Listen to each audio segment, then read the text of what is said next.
আজকে পত্রিকায় একটা খবর বেরিয়েছে, আপনারা যদি দেখেন দেখবেন যে ফারাক মাদ্রাসা দার্শনিক তিনি বলতেছেন যে জামাতের সঙ্গে আমেরিকার একটা গোপন আঘাত হয়েছে।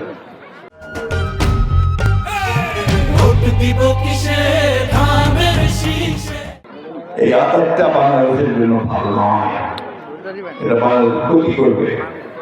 আমার যখন প্যালেস্টাইনের মানুষকে হত্যা করা হচ্ছে, কাশ্মীরে হত্যা করা হচ্ছে, তখন এই আঘাতটা বাংলাদেশের শান্তি শৃঙ্খলা সার্বভৌমত্বের জন্য ক্ষতিকর হয়ে দাঁড়াতে পারে।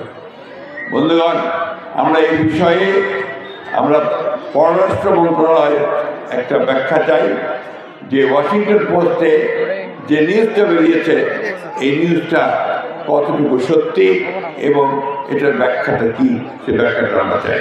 সাংবাদিক ভাইয়ের মাধ্যমে আমি এই ব্যাখ্যাটা চাই। আপনাদের সঙ্গে আবারও ধন্যবাদ। সবশেষে আবারও দানের